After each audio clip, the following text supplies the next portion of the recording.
Saudações, meus amigos, simpatizantes e colegas do agronegócio, sejam muito bem-vindos ao 16º episódio do Resenha Rural, podcast da Rural Service. Hoje, dia 15 de agosto de 2024, nós falamos diretamente do estúdio da ID Agência, em Rolândia, Paraná. Este que vos fala, engenheiro agrônomo Lucas Schalf, acompanhado, como sempre, da dupla que vocês conhecem de cor, Lilian e Priscila, também engenheiras agrônomas da Rural Service. E hoje nossa convidada especial, Marie Bartz, bióloga com mestrado e doutorado em agronomia, professora visitante da UEM e diretora secretária da Federação Brasileira do Sistema Plantio Direto. Ninguém mais e ninguém menos que a filha do nosso ilustre Herbert Bartz, o pai do plantio direto. E obrigado, Marie, por aceitar o nosso convite. Seja muito bem-vinda. Olá, Lucas. Olá, o público. Obrigada pela oportunidade em compartilhar aí um pouquinho da nossa experiência e trabalho. Valeu. Hoje nós não poderíamos abordar nenhum assunto diferente senão a construção de perfil de solo, a conservação de solo. E para abrir aqui a nossa conversa, a nossa prosa, Marie, nos últimos anos, aí ao longo dos últimos 10 anos, a gente observa que os grandes campeões de produtividade de soja avaliados pelo SESB, eles têm como grande pilar essa construção de perfil de solo, cuidado com o solo, rotação de culturas. E você acredita que isso seja uma tendência? Como você observa isso, essa aplicabilidade na prática? Ou você acha que realmente são só esses campeões de produtividade que vão acabar adquirindo essas práticas? Ai, Lucas, na verdade, eu acho que não é uma tendência, na verdade, é uma realidade que os produtores vão ter que ficar atentos, que se não forem por esse caminho, eles não vão ter sustentabilidade na sua produção. Né, essa construção do perfil do solo, né, a rotação, né, a conservação do solo, se você analisar esses produtores, isso está intimamente ligado deles praticarem um sistema plantio direto bem feito, atendendo aos pilares que o sistema rege, né? Então, é a mínima mobilização do solo, a manutenção da cobertura permanente, que no tempo dos nossos pioneiros a gente falava ali de palha, tanto que era plantio direto na palha, a Federação Brasileira era a Federação Brasileira do Plantio Direto na palha, mas hoje, como vai evoluindo, porque é uma evolução constante o sistema plantio direto, se você conseguir deixar plantas o ano inteiro trabalhando, sistema radicular crescendo justamente para criar, para formar esse perfil em profundidade, que está daí diretamente ligado também com a minha área de pesquisa, que é a biodiversidade, os organismos que vão atuar em tudo isso, é o melhor. E o terceiro pilar, que é a rotação e diversificação de culturas, que é onde o aporte ali das culturas de cobertura fazem o papel principal, né? Legal. E, Maria, eu escutei também no outro podcast que você fala isso das plantas se manterem, tipo, verdes o ano inteiro ali na cobertura. É mais ou menos isso mesmo? Então, pessoal, o que eles têm usado um termo hoje que tem ouvido, né? Tô vindo agora de uma leva do último mês, nós tivemos o Encontro Nacional de Plantio Direto aqui no Brasil, lá em Luiz Eduardo Magalhães, início de julho. Agora, final de julho, início de agosto, no Paraguai, o Encontro Nacional, e também na Argentina. Então, cada associação fez o seu encontro. O que a gente tem ouvido, né? As culturas de cobertura, o que eles chamam de ponte verde, que é justamente você deixar plantas verdes crescendo, atuando o ano todo. Claro, você não vai deixar as tuas culturas... Consórcio, quando possível, que é passível também, a gente tem vários exemplos de agricultores que têm conseguido viabilizar isso, principalmente na região de cerrado, onde que é mais difícil você conseguir material, né, manter a matéria orgânica e manter cobertura. Então, tem agricultor no Mato Grosso do Sul fazendo mix de gramíneas, plantando várias espécies de gramíneas para otimizar esse sistema e junto com as culturas principais que eles estão fazendo, né? Bahia, ali a região do Mato Piba, mesma coisa.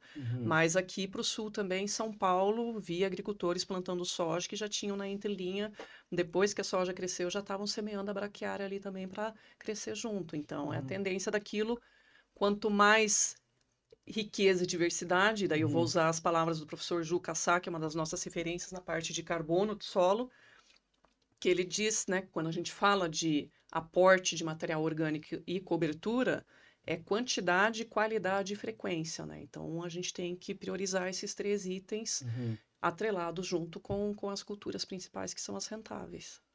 Pô, perfeito.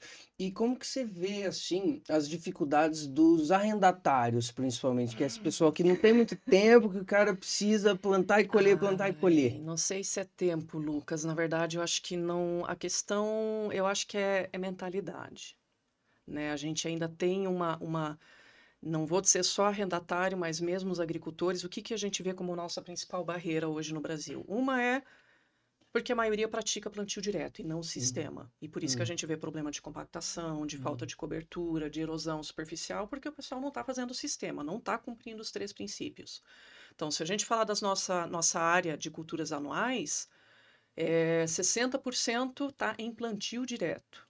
Se a gente, né, der uma destrinchada e olhar, e mesmo tanto que a gente tem andado por aí, sistema é de 5% a menos. Quais são os 3 pilares mesmo?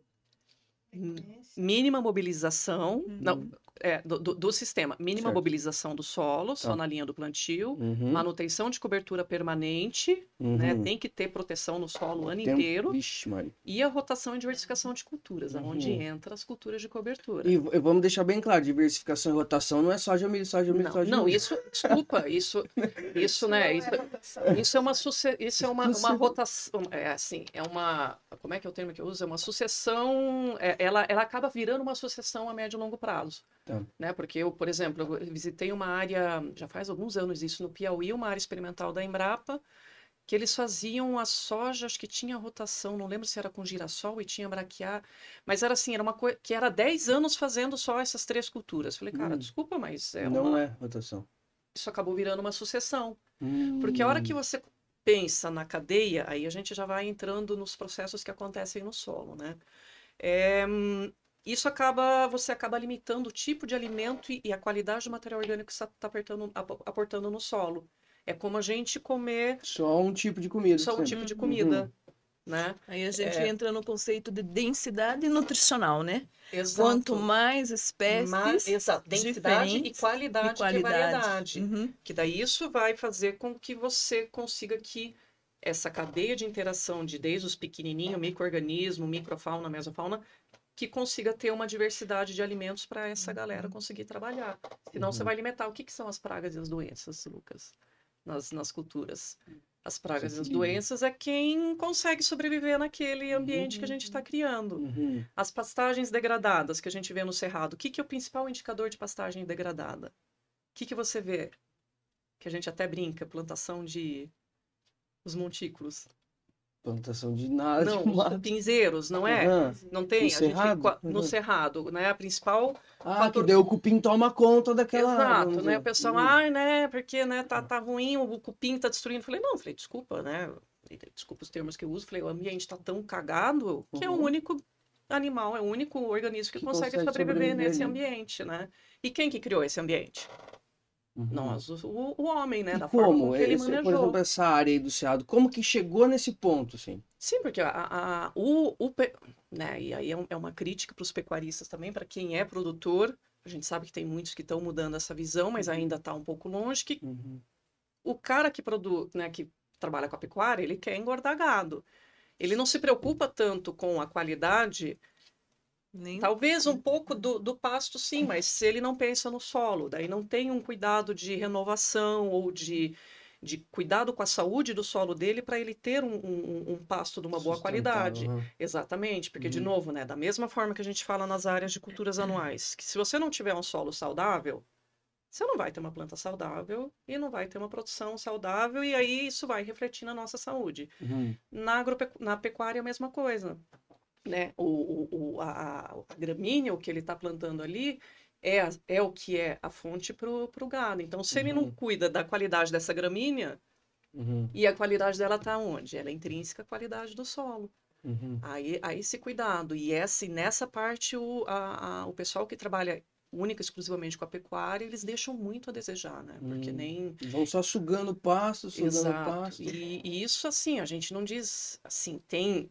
a questão dos produtores em si, mas a gente sabe que os profissionais também que têm sido formados, eles não têm vindo com essa visão, né, essa mais holística, mais geral, para conseguir integrar esses fatores todos, né? E saber que não é uma coisa pontual ali, que tá tudo... E na verdade, se a gente pensar, né, assim, no geral, a gente é o que a gente come, Exato, né? O exatamente. solo é aquilo, né? Ele passa para o gado, aquilo que ele come, a gente come o Exatamente. gado, a gente está se alimentando daquele nutriente, né? Então é um sistema, o sistema é intrínseco mesmo, né? Ele é interligado, né? Ele é Interligado, todo e a gente não interligado. pensa, né? Então, tipo assim, o que que você está se nutrindo, o que que a sua comida está comendo, Né? né? Isso que a gente não pensa, né? Então, E o mesmo, eu não sei, eu já li a respeito uma vez que os mesmos micro-organismos do solo, às vezes, estão dentro do micro-organismo, né? Do rumen do boi, uhum, e a gente também tem os mesmos micro-organismos, né? Uhum. Assim, as mesmas bactérias benéficas, né? Então, é um sistema que você tem que alimentar, né? Então, se a gente só pensa em esgotar o solo sem melhorar esse sistema, essa densidade nutricional, a atividade microbiológica, né? Que é, acho que o fator principal do solo, acho que é a é vida, é a a vida, vida. né? E a gente Então, volta, né, quando né, você falou uma das limitações, é mental mesmo, né? E, porque, por exemplo, né, a gente sabe que aqui no Norte do Paraná, santo de casa não faz milagre. Apesar de a gente ser o berço plantio direto, a gente sabe que referência à área de sistema plantio direto quase não se encontra aqui no Norte. Com E os por 3 pilares, muito Não, é difícil. muito difícil. E uhum, por que não? A gente tem solos extremamente férteis Tem mesmo. e produz. Para A que vai compacta, hein? cuidar? Nossa! Pois então, a compacta por quê, né? E aí Uhum. eu, né, vou usar uma frase, eu não sei se vocês conhecem essa frase do meu pai, e justamente ele falou ela no encontro dos engenheiros agrônomos aqui em Londrina, na década de 90. Eles fizeram uma reunião de engenheiros agrônomos, né, associação, e eles chegaram à conclusão que aqui no Norte do Paraná não dá para fazer plantio direto, porque os solos são muito argilosos, compacta. Hum. E daí tentaram colocar meu pai numa saia justa e pediram para ele fazer uma fala final, Não. né? E quem conheceu meu pai sabe que ele tinha umas tiradas assim Tinha. espetaculares, ele sempre tira uma resposta, né? E ele falou assim, ele falou: "Não, realmente a compactação é um problema. No solo eu sei como resolver, mas entre as duas orelhas não". Ah, toma. Entendeu? Que é Ah, essa falta uhum, que meu pai falava, você tem que ser criativo, você tem que estar aberto para as mudanças, né? Então a uhum, gente tem uma boa parte ainda dos nossos agricultores que ainda estão muito fechados e no que é cômodo, né? Ter uhum, uma receitinha pronta de aplicação de insumos, né? uhum, De manejo para fazer, isso é muito cômodo, é muito prático hoje, né? Um sistema plantio direto, ele requer você ir lá, ver o teu solo, ver a tua raiz crescendo, ver o teu perfil, ver o uhum, que está acontecendo na tua lavoura. uhum. Mas o ser humano é meio, né? Imediatista até E o também, né? imediatismo é o outro, né? Que ele quer Uhum. aquele resultado para a Concordo. safra seguinte. A É? gente está falando que não é para ter rentabilidade? Não, tem que Uhum, ter a rentabilidade. Mas ela não é a qualquer custo, né? A uhum, gente tem que preservar esse nosso patrimônio solo para que a gente consiga, ainda mais nesse nosso cenário louco aí de, né, que querendo ou não, de mudanças. A gente está vendo o extremo que está sendo de no, estiagens e de claro. chuva e tudo Uhum, mais. Se a gente não investir no patrimônio solo, e daí isso está diretamente ligado com a vida dele, se o uhum, solo, né, a gente teve agora já deve ter ouvido falar do professor Ratan Lau, que é no mundo, uma das nossas maiores referências, ele tem estado quase em todas as reuniões da COP, quanto à questão de carbono, sequestro de carbono no solo, tudo. Ele teve agora na Argentina e ele falou, o solo é um ente vivo, se ele não tiver o componente da vida trabalhando, porque a gente pode colocar as plantas. E eu já vi isso, já vi áreas de plantio direto com uma cobertura assim espetacular. uhum, Mas aí você puxa essa cobertura como se fosse um tapete. Ela sai e não tem aquela interface de decomposição. Por quê? Porque esse solo está morto, não tem vida ali que está trabalhando, entendeu? uhum, Então, se não tiver essa vida toda que está atuando, porque ela, quem que faz toda a ciclagem de nutrientes, acúmulo de matéria orgânica, são os os seres organismos. vivos, uhum. Desde os micro, né, que agora está numa uma uhum, voga que, né, não Tá posso na me moda. queixar, que, né, estão reconhecendo, mas como eu trabalho com os grandes, eu falo, não são só os micros, e daí o cuidado também com essa leva que vem agora, né, que tá todo mundo com bioinsumos e não sei o uhum, quê, meu, não tem receitinha mágica. Falo, não tem pozinho de pilim-pim-pim que vai te resolver né, um produtinho que vai te resolver e vai Uhum, talvez te aumentar a produtividade de uma safra para outra? Pode até ser, mas se você não olhar teu sistema todo e não usar essas opções como ferramentas para otimizar, dependendo da condição que você tem, e daí, novamente, dentro de uma mesma propriedade, cada talhão vai ser um caso específico de planejamento, de qual consórcio, qual um mix de cultura de cobertura usar, qual é a deficiência. Então, é uma visão que é trabalhosa, né? Consulte um engenheiro agrônomo. Né? Mas você citou seu pai, né? Nós conhecemos, tivemos o prazer de trabalhar com seu pai, e foi essa persistência, né? Como que eu digo, essa pimentinha que ele tinha dentro dele, né? Que fez o sucesso, né? Porque eu lembro que ele, na época que tudo começou, ele já contava isso para nós, né? Que ele teve muita dificuldade com o controle de plantas daninhas, né? Era o grande calo do plantio direto na época, dos anos 70, 80, era o controle de planta daninha, né? Por isso até que ele largava a lavoura consorciada com matos, que também veio o termo alemão louco, né? Mas também por isso, né? Exato. Mas a persistência dele desenvolveu muitos produtos, né? Produtos bons, produtos de boas eficiências e parcerias, que ele teve muito parceiro que tinha alguma coisa entre as orelhas. Exato, até vou puxar um pouquinho, contar um pouquinho dessa... Que tomou a rédea da frente, né? Para ajudá-lo a desenvolver soluções para enfrentar esse desafio, que era o plantio direto na época. É esse também, né? Porque por isso que eu defendo tanto, né? Porque é um processo muito bonito. Porque o plantio direto, ele surgiu nos Estados Unidos, né? Ali, 10 anos antes, quando meu pai começou, já tinha o Harry Young, o pessoal que fazia ali nos Estados Unidos. E isso é um pouco também que eu falo, né? Que manchou quem trabalha com o plantio direto, porque já desde aquela época ela está ligada com as indústrias do químico para o controle das invasoras. Mas é porque era o período da Revolução Verde que a indústria de químico estava muito forte. E ali no início, quando meu pai começou, né, era o alemão louco de Rolândia que plantava no mato, que ele falava, né, eu prefiro perder a minha soja para o mato do que perder o meu solo para a erosão, porque ele sabia que não dava para perder esse patrimônio, né? E ali foi que surgiram, que eu falo que é um processo muito bonito, porque uniu agricultores, uniu empresas dos químicos, que daí tinha parceira da ICI na época, que tinha as áreas experimentais, testando os produtos para fazer esse controle. As empresas de máquinas também tiveram que aderir para fazer adaptação de máquinas, seja pulverização, seja maquinário de plantio. Então foi todo um processo que veio também de baixo para cima. E que no início foi um pouco assim, visto até...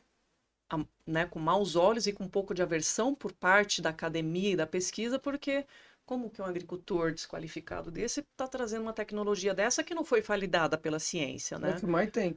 É isso aí. Pois então, mas ali na época, tu imagina, né, 50 anos atrás... Mas o milho safrinha também foi...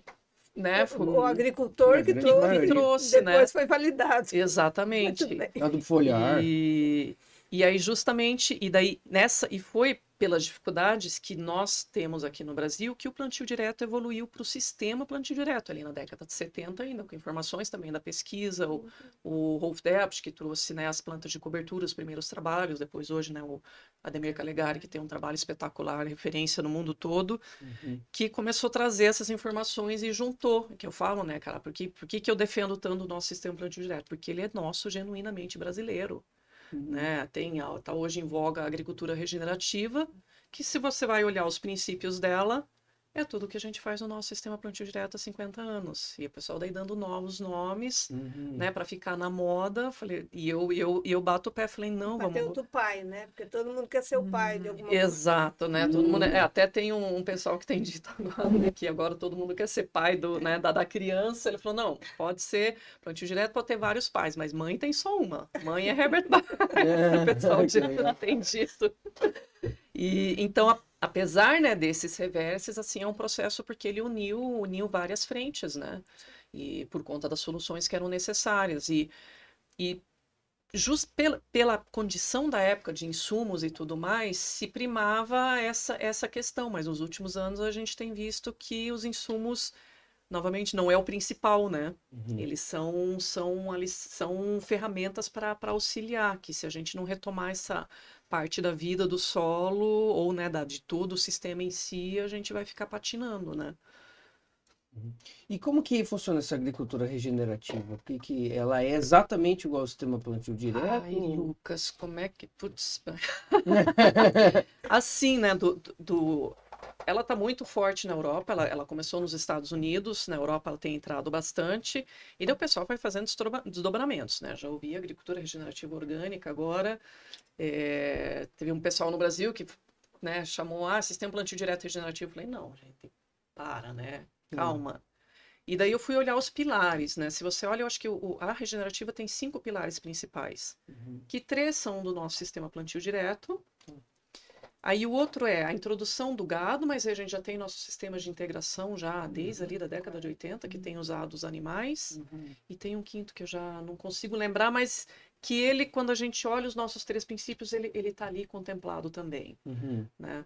E aí o pouco que eu tenho visto e ouvido também é porque eles primam muito justamente pelos processos naturais. É aquilo da gente que o meu pai e os pioneiros também falavam, né? A gente tem que ter como referência o que a mãe natureza faz. A gente tentar imitar na lavoura, né? Trazer aquilo que está acontecendo na vegetação nativa, na natureza, para a nossa área agrícola, né? Então é o que a agricultura regenerativa tem tentado, tem primado. Pelo menos é o que eu tenho visto, assim, sinceramente...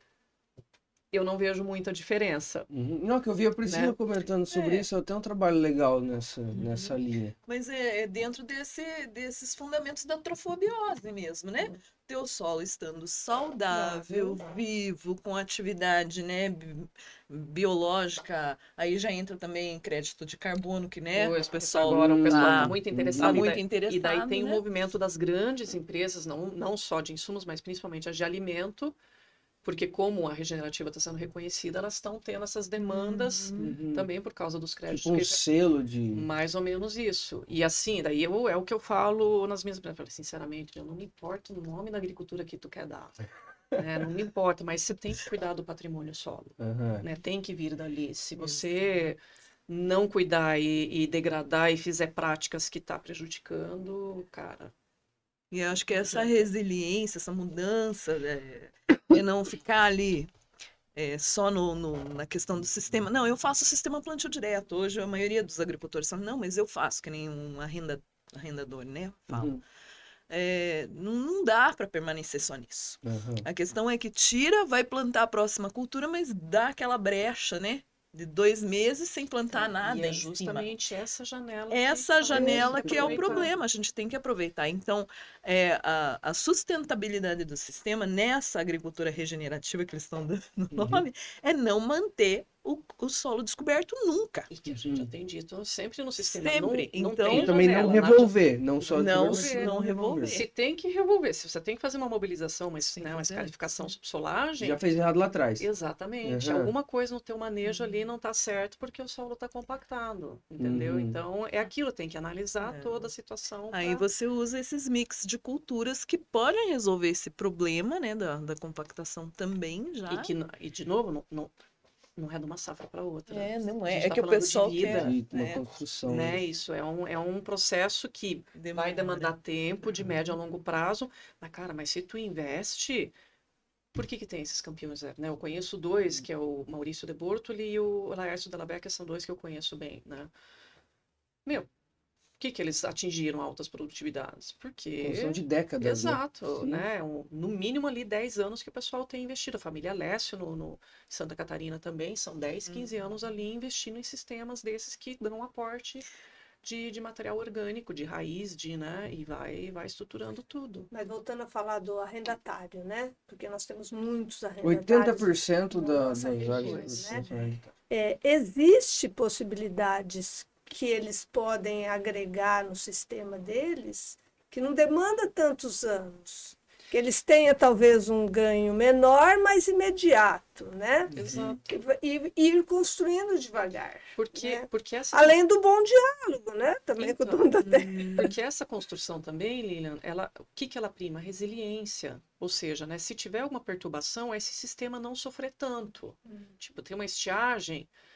conversei nesses últimos É o anos melhor que tem seguro. tido, né, quem tem feito sistema, eles, não vou dizer, não tiveram perda. Tiveram, mas não foi uma perda que deu, né, sentiu significativamente no bolso. Então, essa resiliência que a gente fala do sistema é quando tiver alguma condição adversa, é passar de uma forma mais tranquila. Então, é um investimento plausível, né, e que faça sentido.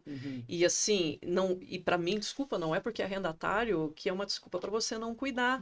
Porque eu conheci agricultores no Mato Grosso do Sul que são arrendatários, e isso já faz, cara, isso foi antes da pandemia, foi quando nós tivemos eventos lá pro lado do Mato Grosso do Sul, que como arrendatário eles estavam investindo em produção on-farm, fazendo aplicação de bioinsumos, fazendo rotação de cultura, né, cultura de cobertura, porque ele sabia que ele, para ele produzir melhor, né, e quantidade, ele precisa cuidar disso. Então, de novo, é um mindset que precisa ser mudado para ele perceber que se ele quer permanecer, ele precisa fazer alguns sacrifícios num curto prazo. E eu acho que, eu não sei como é que está aqui na região, mas os projetos do programa ABC têm incentivos para fazer cultura de cobertura. Tem. E eu não sei, eu imagino que isso não tenha limitação se você é arrendatário ou não é. Não. Né? Mas eu acho que a postura eu acho que a gente jogar a ideia está sendo diferente, porque eu acho que o agricultor ele só pensa na questão financeira. E de repente, a gente mostrando nesse lado financeiro a compensação que ele vai ter, o ganho e a redução de custo que ele vai ter depois, porque você empregando essa questão de solo, manter o solo sempre coberto, com atividade biológica e tudo mais, uso de remineralizadores, hoje o custo cai. Assim, os estudos, né, de fertilizantes, às vezes o pessoal emprega adubo químico demais, pensando em retorno em produtividade. E às vezes ele está jogando um dinheiro fora, porque o solo não está saudável e não vai aproveitar aquele adubo químico e lá. esse químico ainda, de repente, vai ainda Desequilibrar mais ainda. desequilibrar, porque exatamente. ele, né, o trabalho que era para uma microbiologia, né, uma biologia do solo fazer, ela já não vai fazer, porque o químico está ali Exatamente. perturbando Então, o sistema, acho que entendeu? assim, tem que abrir a mente nesse lado, falando que não é só o uso de adubação química que vai aumentar a produtividade dele. É muito mais embaixo o buraco, entende? A gente vai lá na análise de solo agora, né? Que fazer análise de solo já reclamam, né? Exato. Então, E isso, né, a gente está falando de fertilização, mas a gente volta também para a questão dos herbicidas, né, e a parte química, que se você faz um sistema, se você tem cobertura, né, e tá com aquele solo todo coberto, as invasoras não vão vir. E reduz o que a gente tem de relato desse Só ver uma área de trigo e uma área de milho. gente, é o negócio que o pessoal mais usa de cobertura, né? A espécie mais usada. Sim. Só nessa espécie a gente já vê a alelopatia que dá, o ganho de limpeza de mato. de limpeza mesmo, de não praga competição, também, né? Coisa exata. E também de Porque hospedeira de outras laninha pragas. é hospedeira de praga e assim. Então, só nesse você já consegue visualizar, né? A economia de herbicida, né? Aí depois a gente entra também em outros assuntos que é herbicidas e fungicidas, que a gente também tem que ter um baita Assim, cuidado para você não, eu falo, não é que eu sou contra, mas como eu trabalho muito com a vida do solo, um fungicida, né? A gente tem percebido que nos trabalhos que a gente tem feito, um apanhado nos últimos anos, depois de 2000, por conta da ferrugem asiática, entrou muito fungicida. E eu sempre explico para as pessoas, né? Tudo que está no mercado passou pelo que a gente chama de testes ecotoxicológicos, testes que são, né, regulamentados para que esse produto esteja no mercado. Inclusive, são feitos testes com organismos do solo. No entanto, por exemplo, a minhoca que é usada para esses testes ecotoxicológicos é aquela minhoca da compostagem vermelha californiana, que jamais vai crescer numa área agrícola. Então, você fazer o teste, saber que o produto não é prejudicial para ela, ok, já é um bom sinal. Sim. Só que a gente tem N outras espécies, a gente não sabe se elas vão se comportar da mesma forma.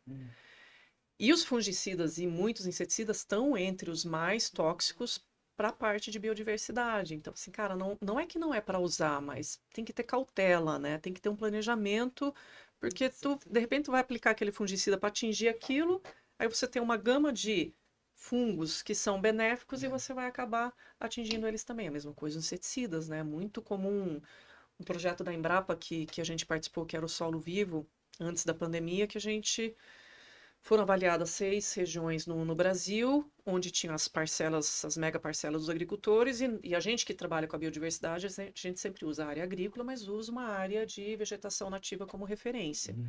E aí nós usamos a mata ciliar, né, como referência, que era o mais próximo para ter um comparativo. Então era muito comum a gente andar na beira da mata ciliar e ver um monte de besouros, um monte de inseto tudo morto, né? Ou seja, e eles poderiam estar ali ajudando, auxiliando. E aí aí eu entro num outro ponto, que eu acho que não sei quanto tem se atentado a isso, né? Todo mundo fala, a mata ciliar está preservado, cara. Então, tudo cagada também, mas bossoroca gigante dentro desses fragmentos e sabe, que eu olhei assim e falei, gente, e mesmo os fragmentos que a gente tem de vegetação nativa, como a gente tirou as grandes árvores na região, tá tudo meio colapsando né, com cipós, com taquaras crescendo, e a hora que tu entra lá dentro, o solo até tá mais ou menos, mas a vegetação já não tá mais lá, essas coisas. Basta Então, ver os rios marrons, né? então, entendeu? Então, apesar da gente ter esses fragmentos, eles não estão lá com aquela qualidade que a gente precisaria ter. Muita espécie Exatamente. exótica, às vezes, misturado nisso, Ah, né? e Eu vi na região de tem Ponta isso, Grossa, né, esses tempos atrás, né? Eles retirando toda aquela gama de pinos que nasceu no meio de área de reserva, que deveria ser no Parque de uma Vila Velha, Vegetação nativa. vegetação nativa, né? E aquilo lá inibe também Sim, sim. a parte biológica, né? De se desenvolver, porque não é uma espécie do local, né?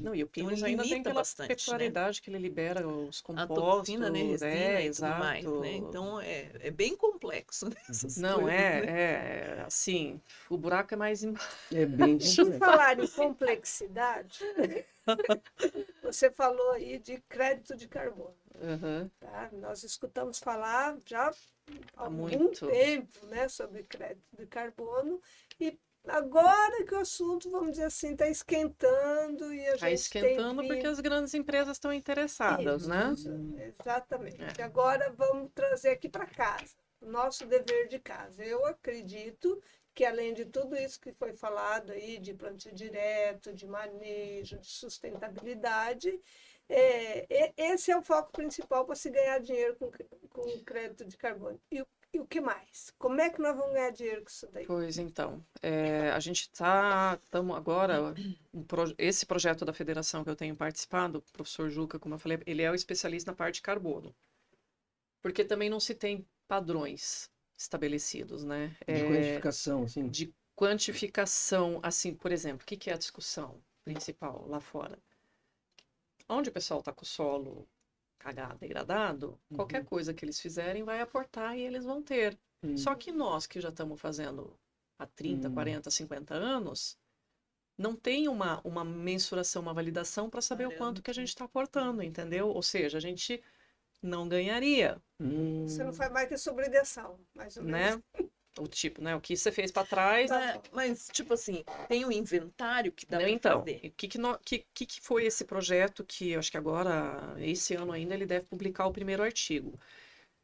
Ele trabalhou em 60 pontos no Brasil todo, Mata Atlântica e Cerrado, principalmente, em latossolos. E o que cada ponto tinha? Vegetação nativa, sistema plantio direto e uma área, eles estão chamando de plow-base, alguma área que teve alguma mobilização, teve uma questão no manejo do solo que foi problemática, né? Ou seja, daí ela teve perda de carbono, e eu tenho o módulo 3, que são indicadores de saúde, que complementa as informações. Então, é ver o balanço de carbono nessas diferentes realidades. E o que ele tem visto que áreas bem estabelecidas em sistema plantio direto estão com a mesma quantidade de carbono que a vegetação nativa e algumas até estocando mais do que vegetação nativa. Ou seja, a gente está, né, trazendo um primeiro patamar, né, uma informação para conseguir a gente ter uma validação e, de alguma forma, transformar isso num recurso, num retorno para o agricultor. Como esse retorno vai acontecer ainda, a gente não tem muita certeza, porque daí, de novo, tem as empresas que são as grandes interessadas, né? E eu não sei, eu não consigo agora responder quanto que tá os valores que têm sido pagos para crédito, né? Eu sei que algumas coisas já têm circulado, mas a tendência é que isso avance nos próximos anos, né? Mas eu novamente, né? Assim, isso está de novo intrinsecamente ligado com a qualidade do sistema e como ele vai manejar e a saúde do solo. Porque se não fizer direito, isso não vai acontecer. O carbono, sim, ele é um dos fatores e que vai ser a moeda de troca, mas outros itens, como biodiversidade, também estão começando a ser acoplados. A Europa já está, não digo que está à frente, mas eles... Depois de muitos anos e não terem, esse ano saiu a lei, né, a regulamentação de solos para a Europa, e que na parte de saúde dos solos a biodiversidade é um dos itens que primam, né? E aqui a gente está tentando trazer algumas informações também para, sim, a gente tem o carbono, né, vai ser a nossa mensuração, e daí com valores que realmente agora a gente pode dizer, o nosso sistema está realmente capturando, né, tá sequestrando, e a gente está tendo números para isso. Mas a gente está trazendo algumas outras ferramentas para aportar e ser também uma forma de pagamentos por serviços ambientais, porque nós na federação a gente tem falado isso desde ali de 2005, 2009, foi quando a gente fez a parceria com a Itaipu e a gente desenvolveu o Índice de Qualidade Participativo, que é um questionário que o agricultor responde, que ele começou com plantio direto e hoje ele é sistema plantio direto, né? Ou seja, dependendo, não chegam a 20 questões que estão embasadas, né? Todas elas no tripé que rege o sistema, que ali, dependendo aonde a nota que o agricultor tiver, ali ele já não entra no sistema, e se, dependendo onde ele está, ele recebe também as informações do que ele precisa melhorar. Então, a ideia nossa é juntar essa questão do carbono com essa ferramenta do índice para, de alguma forma, viabilizar o pagamento por serviços ambientais para os agricultores, né? E o caminho seria dessas grandes empresas, então? Elas vão ter que, de alguma forma, entrar na jogada? Então, porque quem precisa fazer a compensação são essas grandes empresas, né? Então, elas que precisam comprar o crédito de carbono. Que são as empresas que mais poluem, assim, que mais degradam, é tipo isso? Eu acho que no frigir dos ovos, eu acho que é, né? Que a gente sabe que na situação toda que a gente tem aí global, as grandes empresas... Tanto que os países desenvolvidos são os principais, né? China, Estados Unidos. A gente sabe que na discussão da COP é onde que está tendo problema também, né? Onde não consegue avançar porque eles não vão conseguir cumprir metas, né? Eles vão precisar... comprar a meta dos outros. Exato. Você que está no meio, o Brasil está aquém da Europa na evolução disso, ou não? Ou no mundo?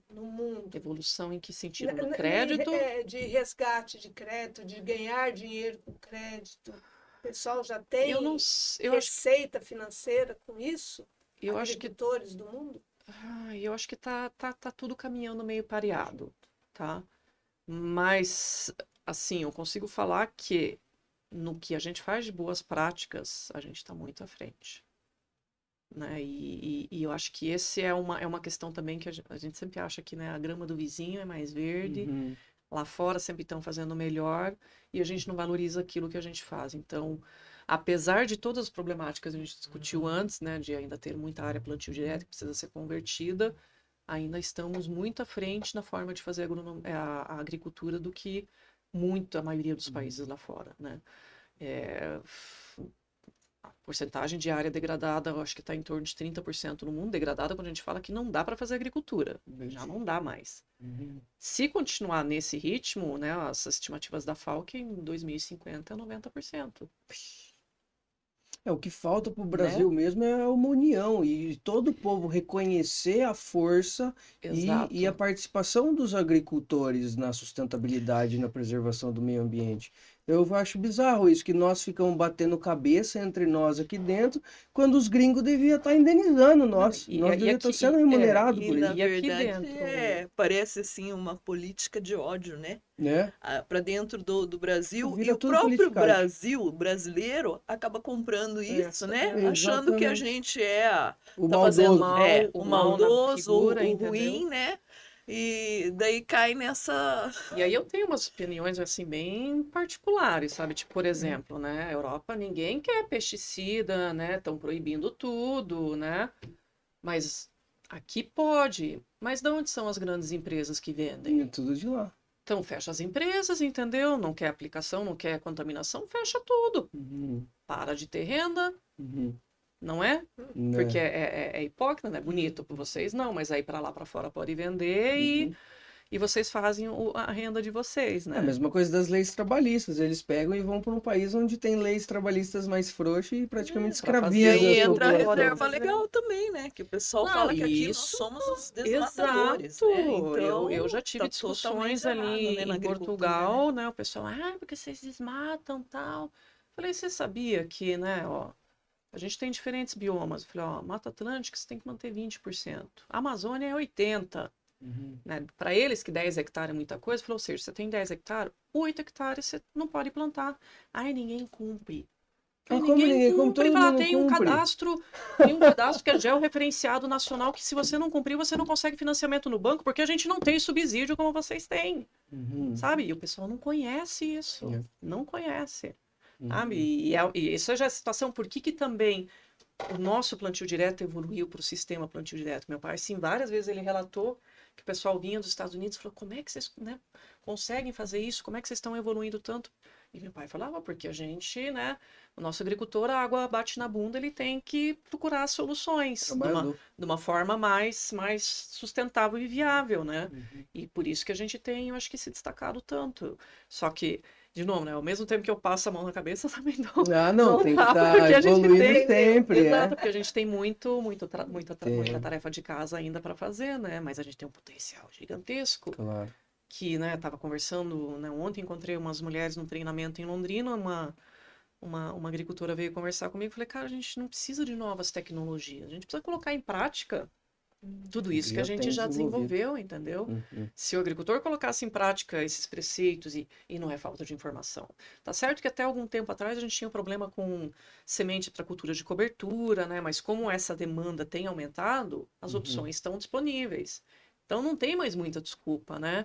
O pessoal fala, inovação, é drone. Eu falei, desculpa. Tem coisa muito mais. Isso é ferramenta para te auxiliar, né? Se você, de novo, se não fizer o arroz com feijão, o básico ali... Tem que estar de olho em tudo. Exato. O que eu vejo assim, crédito de carbono é uma coisa que vem para somar, tem que ter. Indenização pelas nossas práticas conservacionistas, tem que ter também. Mas o que o produtor tem que ter em mente é que isso é investimento para ele como na própria produtividade. Ou até o melhor seguro que tem, igual você falou, para seca, é justamente ele ter um solo bem estruturado. E aí eu sou bem, assim, taxativa, né? Ao mesmo tempo que tem que valorizar quem faz bem, tem que punir quem faz porcaria também, porque tá torta à direita, entendeu? Cara, tu não tem que degradar, né?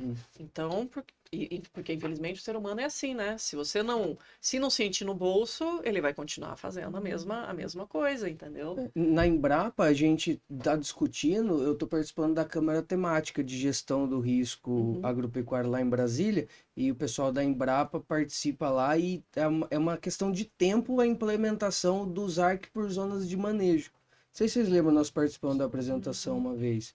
E isso, assim, vai ser uma evolução gigante. E não tem coisa mais técnica que isso, na verdade, né?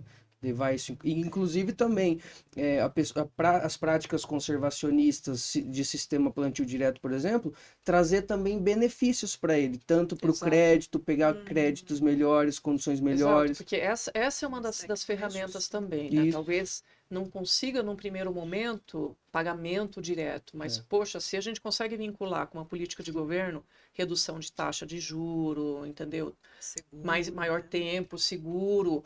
Isso acho que são todas vias que a gente consegue trabalhar. Né? No crédito agrícola existe essa possibilidade de redução da taxa de juro pela prática do sistema de plantio direto.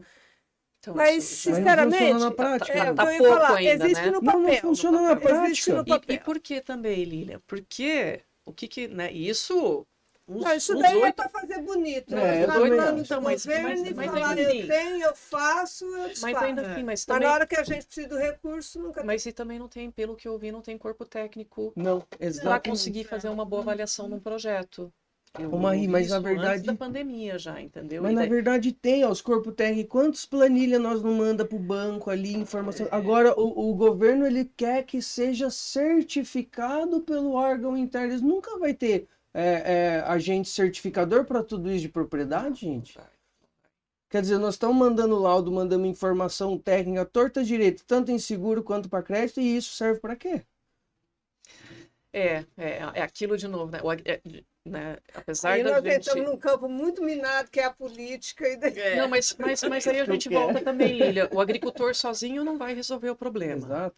Eu dou também os tapas, puxa a orelha, mas isso é um movimento de toda a sociedade. O agricultor é o governo, é a política, é a sociedade, é a parte de ensino, que tem que estar todo mundo falando o mesmo diálogo. Eu, por exemplo, sou bióloga. Mas, cara, como bióloga, eu confesso que nessa área de solos, conservação e biodiversidade, é uma lástima. Tu não tem nada na área da biologia. E, aliás, essas áreas não se falam, né? Isso falando desde universidades, muitas vezes são até concorrentes, né? Exato, tá cada um no seu nichozinho.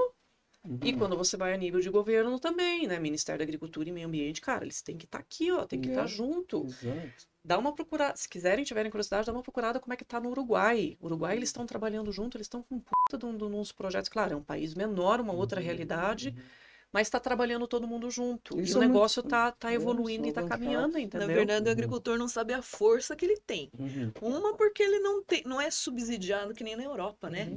O pessoal lá da Europa, ele fica meio que à margem, assim, refém, né? Porque... Refém não, eles estão viciados, sabe? Tipo, tá numa turma de alunos que estavam numa escola de técnico agrícola, a gente visitando uma área, e daí foi justo ali quando estourou a guerra da Ucrânia e da Rússia. E aí, não sei o que a gente falando tal, falei, cara, né? Falei, se dá uma merda aí, cortam todo o recurso, que vem tudo da União Europeia, né? Cortam tudo e não tem recurso, né? Ele, eu não faço, né? Daí não faço agricultura. Falei, então você não é agricultor? Falei, se você depende desse subsídio que vem da União Europeia, falei, tu não é agricultor.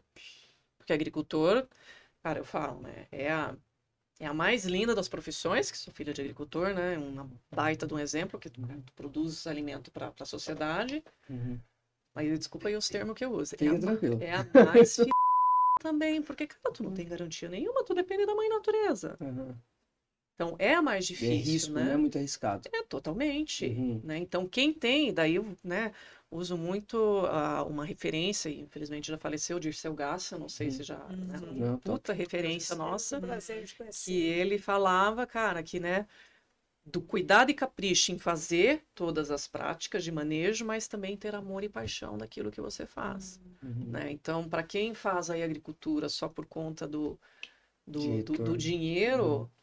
E também não é imediatismo, né, Maria? Agricultura, você não pode analisar 5 anos, você não pode analisar 3 anos. Não, cara, então, corte de 10 anos, pelo menos. Não, exato. Os próprios trabalhos do professor Juca têm mostrado, tanto aqui, né, mais para o sul, que são realidade diferente, como o Cerrado, que tem fases para o próprio sistema de estabelecimento, né, consolidação, são fases, e isso leva tempo, que no Cerrado chega a mais de 10 anos, entendeu? Então, tem que ter paciência.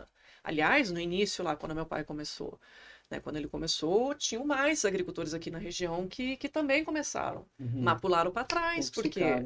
Porque, por causa do problema com as plantas daninhas e tudo mais, o pessoal não aguentou, né? E aí tem momentos que, cara, tu tem que enfrentar os problemas para conseguir ter, né, as problemáticas, ou, dependendo em alguns casos, até ter menor rentabilidade, porque é assim que funciona na natureza. Para as coisas entrarem, eu não vou dizer um equilíbrio, porque isso nem na natureza a gente não tem. Eu não gosto da palavra equilíbrio, porque sempre está tudo em constante transformação, mas seria algo mais balanceado, né? Ela vai levar um tempo até você ajustar esse ambiente, e daí ele começar a caminhar de uma forma um pouco mais balanceada. Não, e o resultado tá aí. A gente, como abrimos falando do SESB, dos campeões de produtividade, não precisa mais ficar vendo, será que isso é verdade? Será que não é? Não, o resultado tá aí. na prática, a gente só precisa implementar isso. E eu acho que Exatamente. o objetivo dessa nossa conversa aqui realmente não é dar essa receitinha de bolo Não, porque que não você existe. falou. Não existe. Não existe. Mas assim, existem os princípios que devem isso. ser seguidos. Uhum. Agora, como tu vai viabilizar, meu, é você queimar teu fosfato, teu cérebro com, com né, tua assistência Se técnica. incomodar com isso, né? Exatamente. Uhum. Né? Sair da tua zona de conforto, às vezes testar coisas que você nunca imaginou que fossem possíveis na tua área. Né? Ô Maria, aproveitando, eu estava conversando com a Priscila hoje cedo e a gente está entrando nessa seara de educação e você contando um pouco da história do seu pai. Eu não sei se todo mundo conhece e sabe. Se é engenheiro agrônomo, se é simpatizante, deveria, né? Deveria. Mas se você puder explicar um pouco da história do seu pai, o que chamou a atenção dele para desenvolver isso. Para ir atrás disso, né?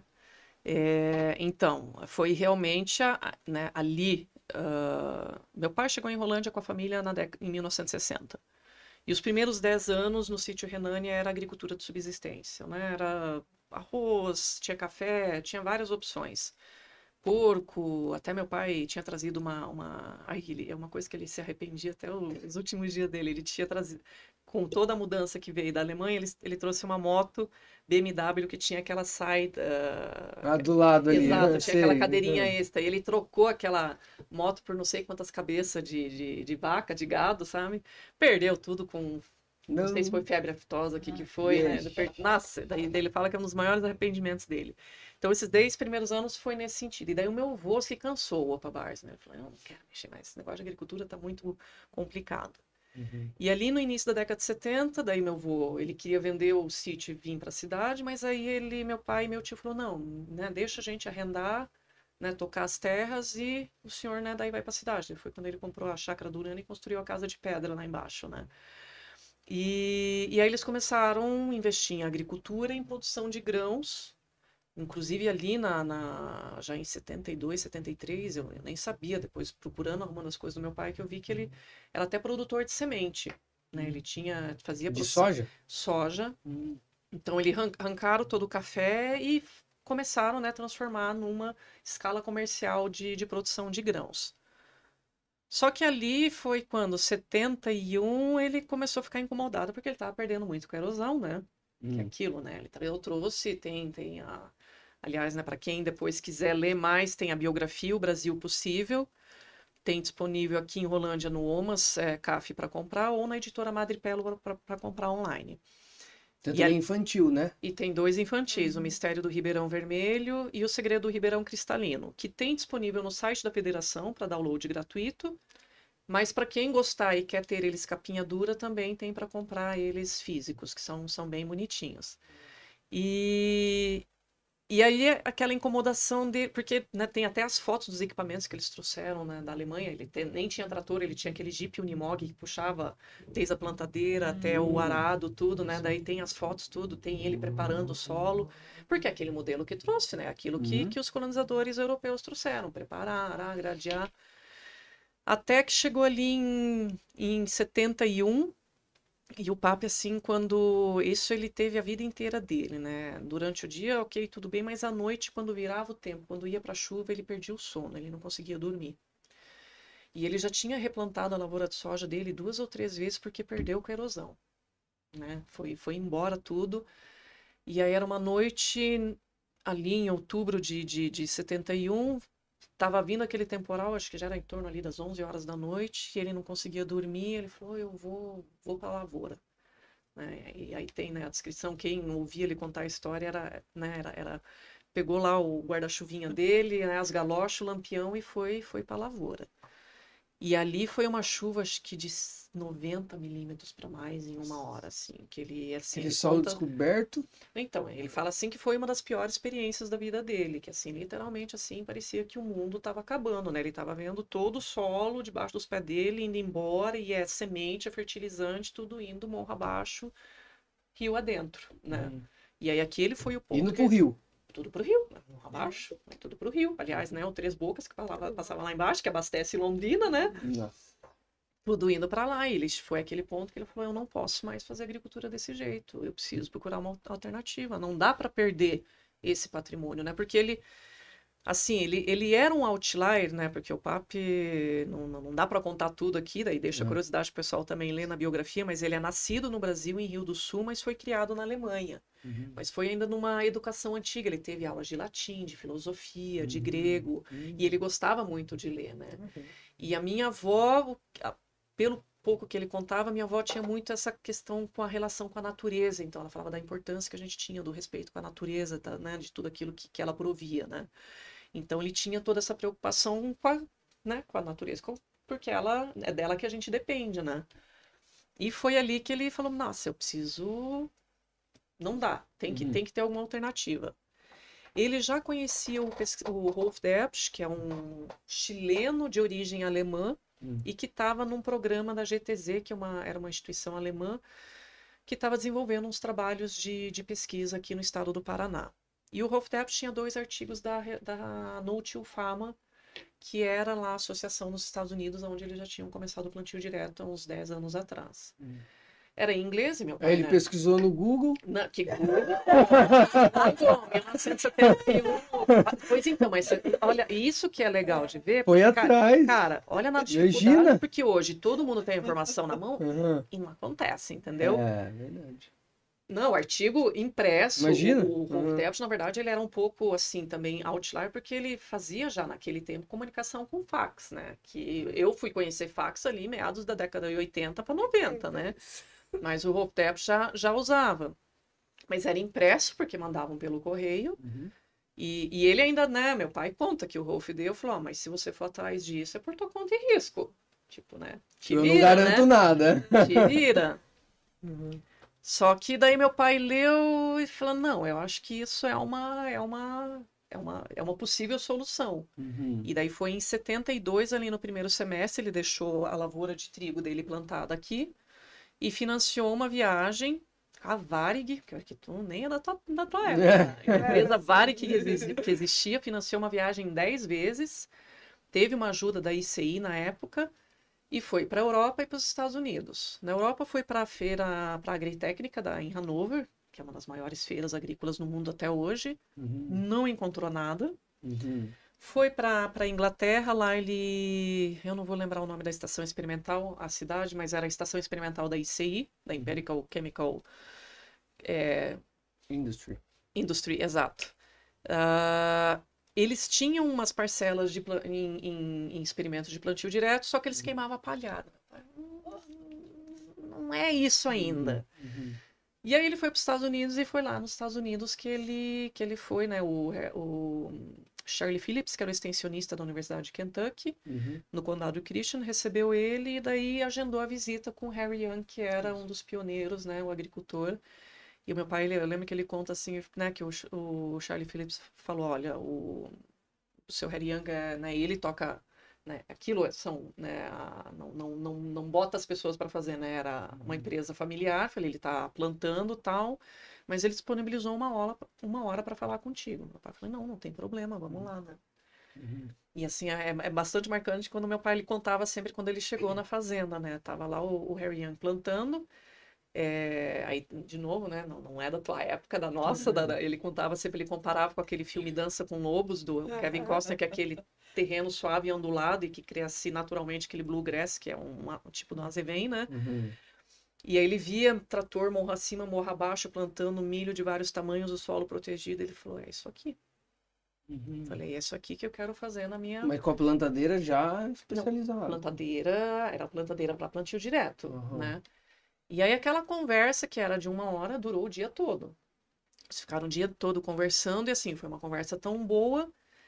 Cara, coisas assim que hoje são inconcebíveis, né? Que o Charlie Phillips e o Harry Young fizeram uma carta de indicação do meu pai para a Ali Chalmers, que era a empresa que vendia, que tinha máquina do plantio direto, indicando, né, para que vendesse uma máquina para ele, pois já fizeram o pedido sem meu pai pagar e já fizeram todo o pedido e mandar ela para o Brasil.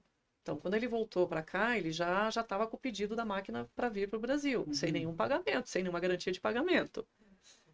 E ele conta assim que nesse final de viagem, até a minha tia, eu não sabia desse episódio, que nessa ida pela Europa, ele visitou a Tanta Erlinda, que mora hoje aqui, ela estava morando na Alemanha, que ele passou lá por ela, visitou e assim, ele estava chateado porque ele tinha muito pouco dinheiro, o dinheiro dele estava contado no bolso, né? E quando ele passou ali pelos Estados Unidos, né, em uma forma de agradecimento pelo tempo que eles demandaram, ele falou, ó, escolha um restaurante pra gente jantar e tal.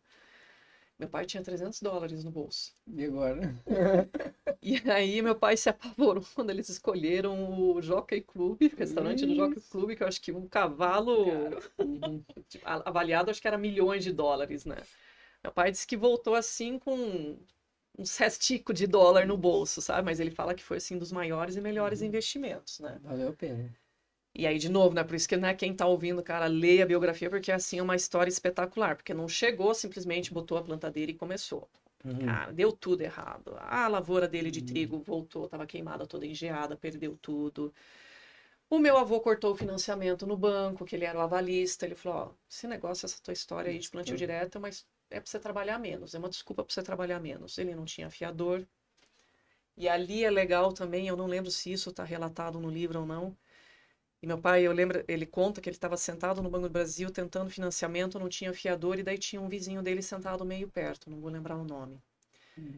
E aí ele ouviu a conversa, ele veio pro gerente e falou, eu vou ser o avalista do Bartz. E meu pai olhou assim, assustado, assim, porque você, né?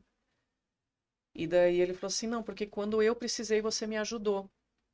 Ele tinha encalhado o carro, morava na zona rural, e ninguém parava para ajudar ele e a esposa. E quem parou para ajudar eles puxar o carro e desencalhar foi o meu pai. E daí ele falou, por esse gesto teu, eu vou ser o teu avalista. Que legal. Né? Então, por isso que a gente fala, os pequenos gestos que a gente tem na vida, a gente acha que não tem o impacto, né? E daí, cara, e aí ele tinha estoque de grãos de semente, que daí ele avalizou para 2 bancos diferentes. Ele falava que ele acordava à noite com um pesadelo com os 2 gerentes chegando ao mesmo tempo para.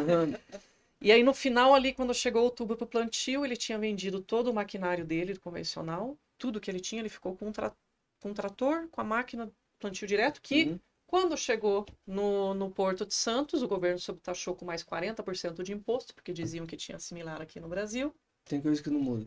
Né? E a colheitadeira. E daí o que ele queria começar 10% ali em 72, ele fala, eu fechei os olhos e me joguei no abismo, e foram os 100 alqueires que ele tinha, né? Quase 200 hectares, que ele começou com plantio direto, e daí aquilo foi um caminho sem volta, ele não voltou mais para trás.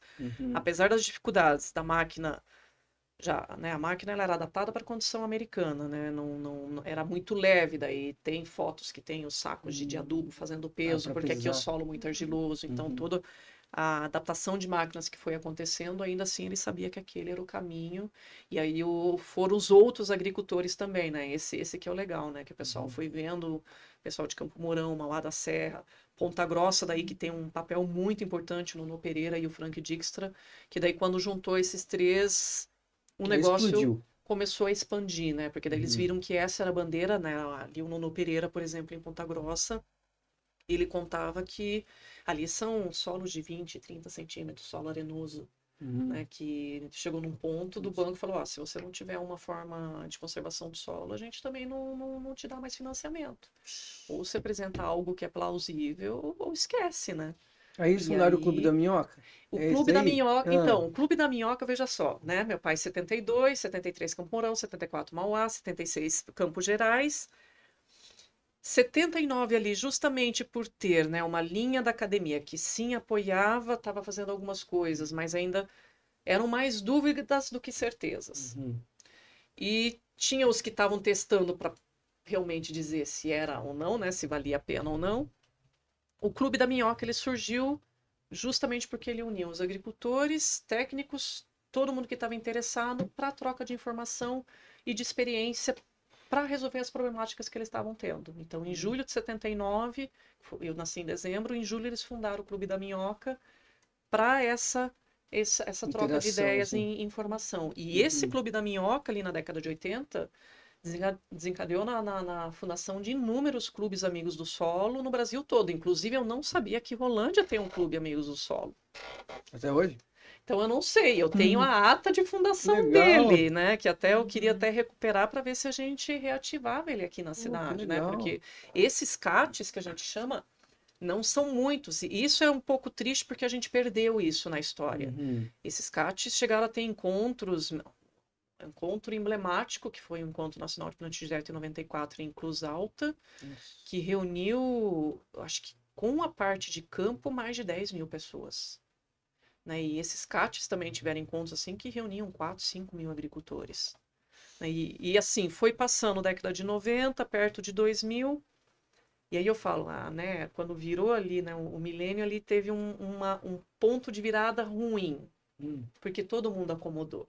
O governo não precisa mais de políticas para incentivo ao plantio direto. Já está fazendo mesmo. Pesquisa não, já pesquisamos tudo, e o agricultor não, a gente já sabe fazer.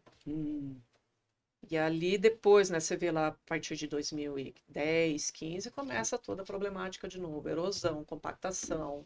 E aí, né, não tinha ainda, se falava de sistema, mas não era tão intrínseco assim, né? O pessoal já tinha esse tripé estabelecido, mas não se era tão categórico, né? E daí, a partir dali, a gente começou a fazer ações, o próprio IQP, e conforme foi evoluindo, e daí a questão da adubação verde das culturas de cobertura, foi mostrando que, cara, que se não cumprir, se não tiver essa riqueza e diversidade, não vai. Daí começou a vir os resultados de alta produtividade com o SESB e tudo, e foi trazendo as informações, né? Isso foi uma pena mesmo, né? Porque eu lembro na minha faculdade, um dos meus professores foi o Américo Meineke. O Meineke! O Américo Meineke. Ele foi ele foi fundador do clube, ele né? foi fundador junto com o Nono Pereira, com o Frank Dix, o pessoal e a ali. matéria de plantio direto era dele, mas era uma matéria optativa. Que depois dos ainda campos virou, gerais, né? Deveria ser uma coisa obrigatória, né? Para se desenvolver isso, né? E eu lembro assim que a maioria não fazia matéria dele, porque ele era bastante exigente, né? Ele era muito exigente, né? Mas foi uma das melhores matérias que eu fiz, porque ele instigava mesmo você a pensar, a desenvolver, a ver aquilo, né? Ele tinha uma paixão, né, por isso, né? Pois. Então, assim, foram coisas muito boas. O Meineke teve, né, a Ponta Grossa foi pioneira, porque teve uma das primeiras disciplinas, e aqui na UEL a gente destaca sempre a professora Fátima Guimarães, ali da UEL, que ela ali já em 82, cara, eu lembro que ela eu brinco, a Fátima é uma segunda mãe também, né? Porque ela é muito querida, né? E ela tem uma voz, assim, muito suave, né? Eu lembro que ela ligava, né, no telefone de ramal, na fazenda, né? Aí ligava pra falar pro meu pai, e daí aquela voz assim, falei, quem que é essa mulher que quer falar comigo? E daí era, né, depois fui conhecer ela só no meu doutorado, né? E ela levou as primeiras turmas da universidade nessa prática de campo para conversar com o agricultor, com meu pai ali. Desde 82, as turmas da UEL, todo ano era pelo menos 1, 2 visitas na fazenda, né? Até 2007, quando vendeu, acho que lá ainda eu lembro de ter recebido a última turma para fazer a visita. Então também foi E hoje a gente vê alguns agrônomos se formando que não conhecem. Na minha formação lá, a gente ia na propriedade do Frank Dijkstra, do Nono, a gente participava, né? Via aquilo, né? Então, eu acho que na prática, mas hoje você fala de algumas... Quem? Quem foi? Não sabe, né? Perdeu essa história, então, porque isso é raiz, né? Eu acho que isso é uma coisa que, de novo, né? Não é porque o meu pai, não é porque ele começou. Eu falei, cara, porque isso é nosso. Entendeu? A gente desenvolveu, né? Então, né?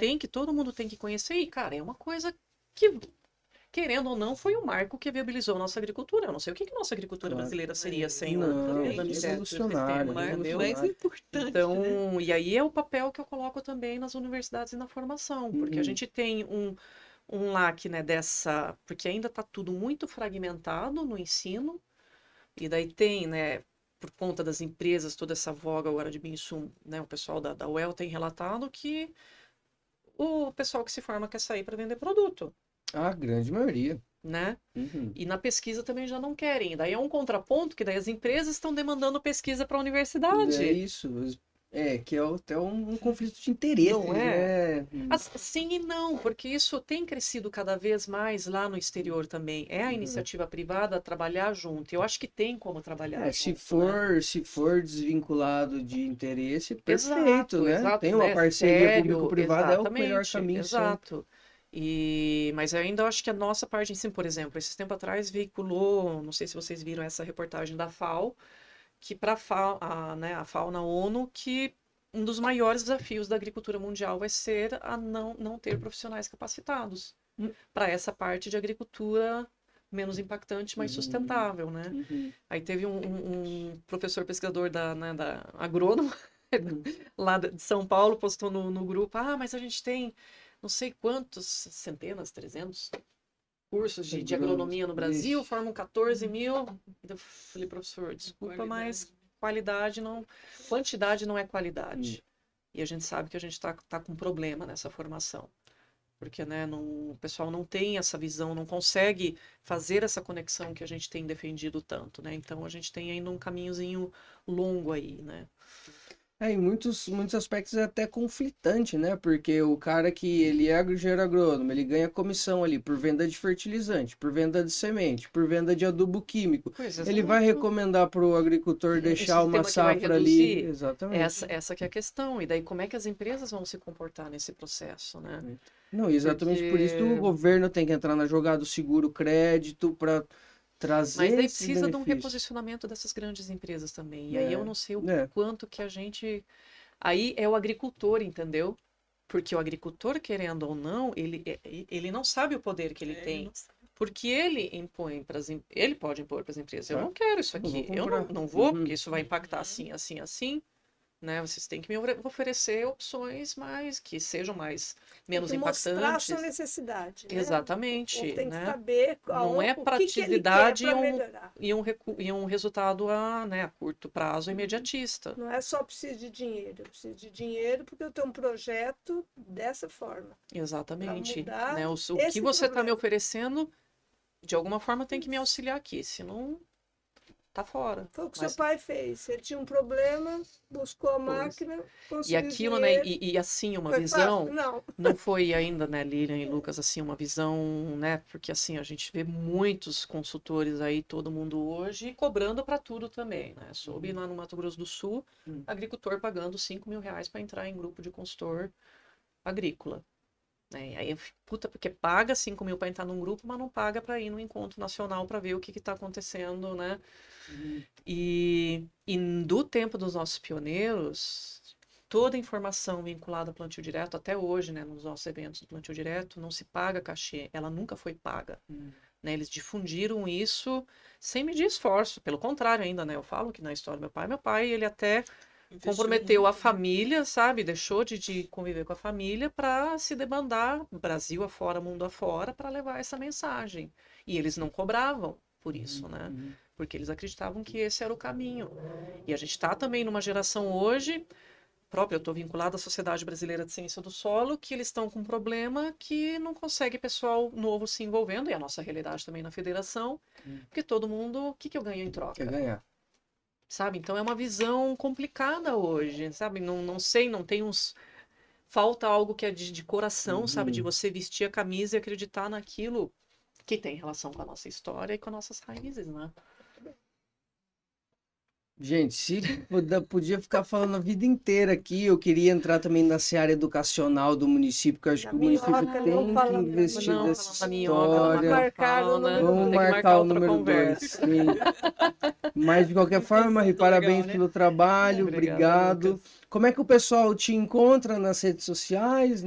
Pois é, assim, Facebook eu deletei há muitos anos, fiquei meio rebelde, mas eu tenho Instagram, então Bartz Marie, né, o pessoal é aberto, já abri uns 2 anos, porque o pessoal, não, Marie, você é a pessoa pública agora, você tem que abrir teu Instagram. Então tem o Instagram e também tem um LinkedIn, Marie Luiz Carolina Bartz. LinkedIn eu estou um pouco menos ativa, mas vou começar a publicar mais coisas. Então, são as 2 mídias que o pessoal me encontra aí. Se quiser entrar em contato, a gente está à disposição aí para trocar informação. Perfeito. Obrigado de novo por aceitar o convite. Nossos ouvintes, nossos telespectadores, obrigado novamente aí por acompanhar. Peço que vocês deixem aí o seu joinha, quem está assistindo no YouTube, o comentário, sugestão de próximos temas que a gente pode trazer. Quem está ouvindo através do áudio aí no Spotify, por gentileza, classifique o nosso podcast aí com 5 estrelinhas. E tamo junto. Gente, Priscila, mãe, obrigado. Até uma próxima. Até a próxima. Até a próxima, obrigada.